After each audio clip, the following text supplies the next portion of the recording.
There is an ancient Chinese proverb that begins, "He who asks a question is a fool for 5 minutes." So here goes. Why is oil so cheap?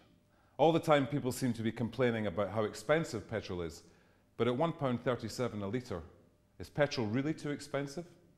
It's about the same price, litre for litre, as Coca-Cola, orange juice, and sunflower oil. Olive oil is twice the price, and that's not your extra virgin. And an average litre of wine, which is around the same level of taxation as petrol, is 4 times the price. Now, these other items are far cheaper to produce than petrol, and unlike oil, they don't run out. So, I ask again, why is oil so cheap? It's a finite resource after all. When it's gone, it's gone. But where did oil come from? How long did it take to make? Scientists still don't know for certain, but here's the main theory. Firstly, take an ocean floor, a riverbed. The bottom of this measuring jug will do. Add some dead organic material. Throw in a dinosaur for dramatic effect. Mix with mud and sand. And then bury it deep. And seal it. And finally, cook it for anywhere between a few 100,000 and 1,000,000 years. That's it done. Lovely. Crude oil.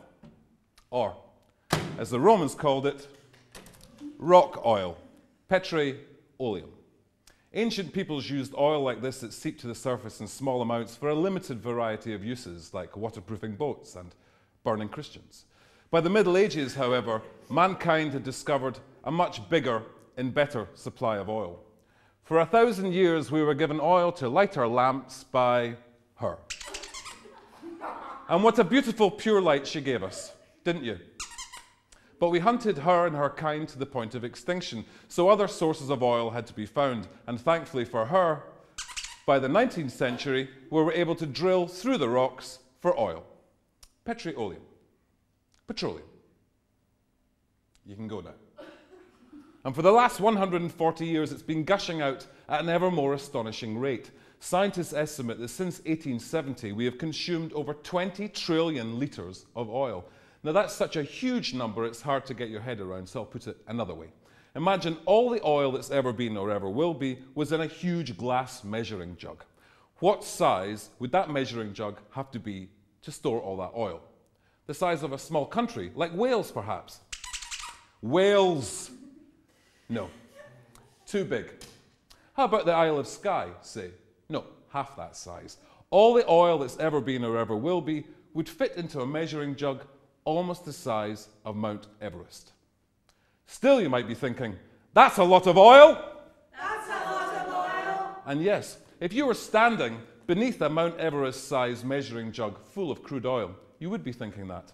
But if you were up in space, orbiting around the Earth, then you'd hardly notice that huge, tiny little jug at all. There doesn't seem so much now, does there? How much oil is there left, I hear you cry? How much oil is there left? Good question. Again, scientists are only making an educated guess because the Earth's not transparent or see-through. We just don't know. But the safe money seems to be on us having used about half of it. Yes, we've reached the halfway point, or peak oil, as it's also called.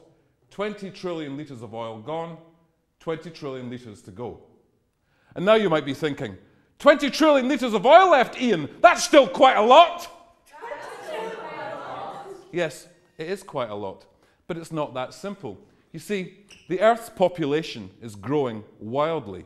The easiest and cheapest oil to find and bring to the surface is nearly exhausted. Soon it will become so expensive to find and harvest the remaining oil that none of our huge population will be able to afford it.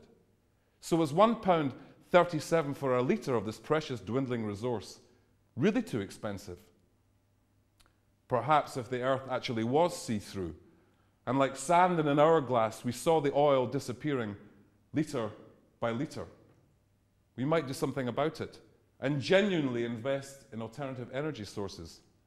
After all, unlike an hourglass, when it's empty, you just can't turn it round and start again. When it's gone, it's gone. I started with that Chinese proverb, he who asks a question is a fool for 5 minutes, but I didn't quite finish it. For the rest of it goes, he who does not ask a question remains a fool forever. Why is oil so cheap?